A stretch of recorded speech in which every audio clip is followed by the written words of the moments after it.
Hello, I'm Laura the Library Lady, and welcome to this episode. In this episode, I will be talking about William Lloyd Garrison, a friend to Frederick Douglass and many others of his time. William Lloyd Garrison was an American journalistic crusader who helped lead the successful abolitionist campaign against slavery in the United States. In 1830, William Lloyd Garrison started an abolitionist paper, the Liberator. In 1832, he helped form the New England Anti-Slavery Society. When the Civil War broke out, he continued to blast the Constitution as a pro-slavery document. When the Civil War ended, he at last saw the abolition of slavery. He was born the son of a merchant sailor in Newburyport, Massachusetts, on December 10, 1805. When Garrison was only 3 years old, his father abandoned the family. Garrison's mother, a devout Baptist named Frances Maria, struggled to raise Garrison and his siblings in poverty. As a child, Garrison lived with a Baptist deacon for a time, where he reached and received a rudimentary education. In 1814, he was reunited with his mother and took on an apprenticeship as a shoemaker. But the work proved too physically demanding for the young boy. A short stint at cabinet making was equally unsuccessful. In 1818, when Garrison was just 13 years old, he was appointed to a 7-year apprenticeship as a writer and editor under Mr. Allen, the editor of the Newburyport Herald. It was during this apprenticeship that Garrison would find his true calling. Through Garrison's various newspaper jobs, he acquired skills to run his own newspaper. And after he had finished his apprenticeship in 1826, when he was 20, Garrison borrowed money from his former employer and purchased the Newburyport Essex Concert. Garrison renamed the paper the Newburyport Free Press and used it as a political instrument for expressing the sentiments of the old Federalist Party. In it, he would also publish John Greenleaf Whittier's early poems. The two forged a friendship that would last a lifetime. Unfortunately, the newspaper lacked similar staying power, and within 6 months, the Free Press went under due to subscribers' objections to its starch Federalist viewpoint.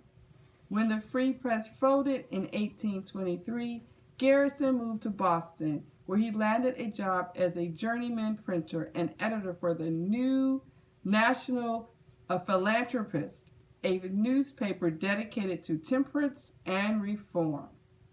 It was at this paper that he met Benjamin Laundrie, the anti-slavery editor of the Genesis of Emancipation, brought the cause of abolition to Garrison's attention. When Laundrie offered Garrison an editor's position at the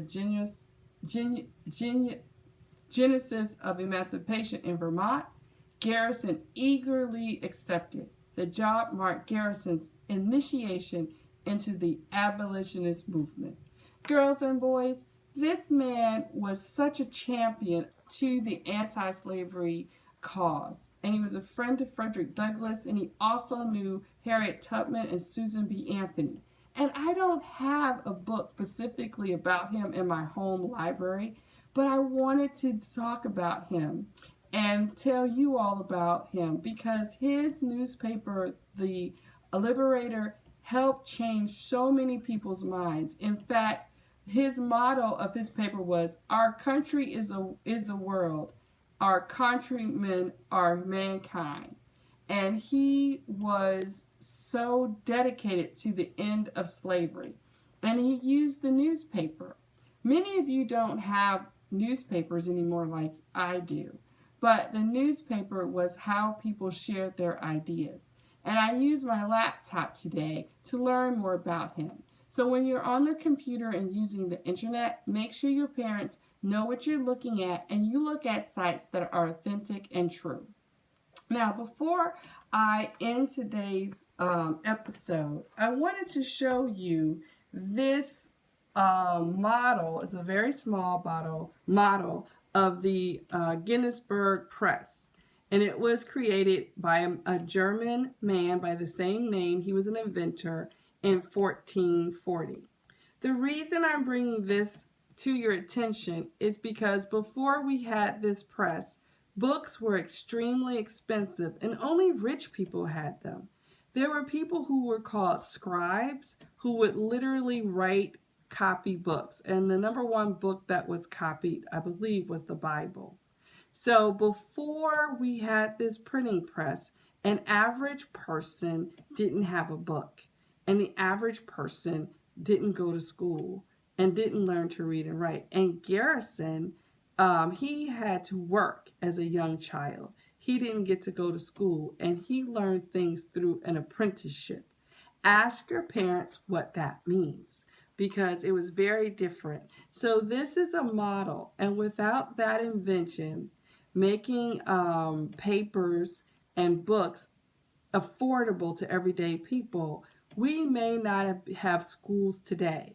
So this press in that generation was the internet to our generation and social media.